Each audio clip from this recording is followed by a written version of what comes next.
November 6th, 2009, 10:30 a.m. Hello, Mom and Dad. We're here at my apartment. There's this girl here. She's waving to us. I'm going to take you on a tour of the apartment. Okay, here we go. Hey, Leon, how are you? Good. You okay? Very good, very good. I'm showing my parents a video of the apartment, so. You stay here? I stay here, yeah. This is Patrick Will, who's the man who owns Cups and Crepes, this restaurant right here. This is Patrick's father, Leon. Okay. Good to see you. So we are. Here's a trusty Tacoma, as usual. 315 Fry Street, the apartment that you've been sending all of your handwritten notes to, which we greatly appreciate. Keep them coming. Okay, so here we go. This is my apartment right here.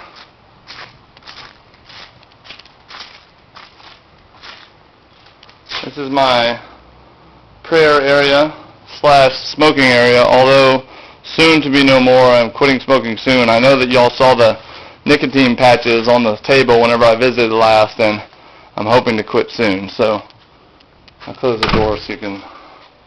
Apartment number 5, of course, we got the crucifix made from an olive branch in Jerusalem. As always, crucifix on the door when we walk in. The bicycle, kitchen area.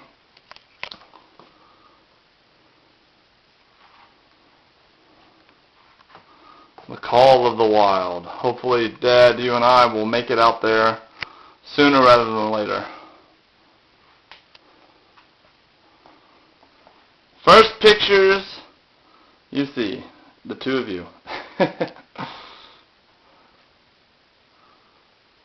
A friend of mine, Tom Marsh, gave me a bunch of pictures to put on the walls, which I was very grateful for.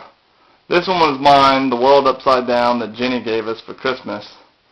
And of course, Jesus reigns from on top of the world as King of the world with the cloak, the purple cloak, and the crown of thorns, as always. So, this whiteboard here has been really useful for working out different calculations sort of quickly as I study. It's I go back and forth between these two areas. So it's really a great setup. Here's a picture of a World War I battleship. It's sealed with argon. It's really an amazing framing. And again, I could never afford such a beautiful picture. A friend of mine, the fellow I told you about, Tom, he let me borrow that one. He also let me borrow this one. This is a picture of an Indian. You see the star on his face that's symbolic of the Indians being run over by the United States whenever we came in to take over the New World. Explore the New World, some would put it. So here's the couch that you've seen so many times before. Of course, the trusty catechism. I apologize for it being on the floor, but I was using it as a paperweight to cover up these papers that I'm grading. I've got stacks of grading to do this weekend, and so I'm working on that. Here's all my books.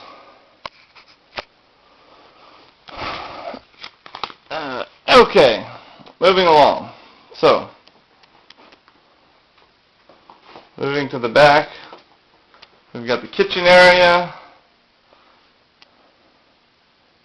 This is really, to be honest, this is really the best place that I've ever stayed in terms of convenience. Obviously the farm, you can't beat the farm, but in terms of maintenance, this is the most low maintenance place that I've ever stayed in. It's really great. So, here's some pictures. Here's the kids. Me, Jenny, and Nick. Jenny, Nick, and I. This fella right here, that is Tom Marsh, and this is a picture of him, his dogs. These are his dogs, Archie and Edie. Here's me and Daniel. Daniel is the ranch hand. He's the one who helped us build the Catholic priest hut. And here he is again, Daniel the carpenter with with the man who is imitating the carpenter as best he can. Father Victor Cruz is this man here, who I look forward to introducing you to. So this is on Tom's ranch. This is a picture of the two of you holding hands that Nick snapped. Nick took this picture unbeknownst to you. This is on the day of the Passion, 2007 at Wisdom, whenever I played Jesus. These are the nuns, and the center guy is the priest, and of course I'm on the left that I met in Rome on my most recent trip. Here's Trey and Adam Dupre. These are a couple of Mormons. This is Elder Beeston and Elder Hailami that I met at the Mormon Center here, and we became great friends, and this is a picture of us at the Mormon Center. And of course we all know the Chicken Man. I don't need to tell that story, right? And then here's me and Father again at the kiosk. Here's Mom with the two boys, which I thought was a great picture. I don't know if you guys have this one framed or not, but it's a terrific picture. Here's Daniel, the ranch hand, the carpenter. He's going on one of his infamous hunts for a beaver or a coyote or whatever it is on the ranch. He was always hunting on the ranch. This is a picture of my class that I taught 2 semesters ago. And this was Halloween Day 2 semesters ago, 1 year ago exactly, when we all dressed up for Halloween. And the winner got 25 percentage points towards the test of their choosing. So there was a lot of really good costumes to try to win the contest. And this guy right here, his name is Scott. He won the contest with the pirate costume. So this is my grader, Meredith. And this is Taylor. This is Sarah. And this is, I can't remember his name. That's okay. Anyway. Okay. So we'll move to my room. The rosary, of course. Bicycle helmet, etc. And we've got the Starry Night that I wake up to each evening. Crucifix, always. And then finally, this is an oil painting. The ranch hand moved to Texas A&M. He switched schools. And before he left, he and I became great friends. He was my student, actually. In the Halloween picture that you saw, he was the student in that class, and that's how we met. Anyway, he introduced me to Tom, and that's where Tom owned the ranch, and I moved out to the ranch, and we just all became great friends. And Daniel, before we left, we gave each other gifts, and I gave him a Bible, a Catholic Bible, because he's a Protestant, and Tom I gave a painting, and Daniel this is what Daniel gave me. It's an oil painting. It's massive, as you can see. I don't know if I could get some perspective on it. Here's the bed and the painting. It's I guess it's 4 foot about by 6 foot. And this painting is sort of, I don't know, it's definitely influenced me because the translation of the painting, the interpretation goes like this. The monk is a scientist, and the reason you know that is because of the book on the table right there in the middle, okay? Then you see the books down here at his feet, and you also see a skull on his left-hand side.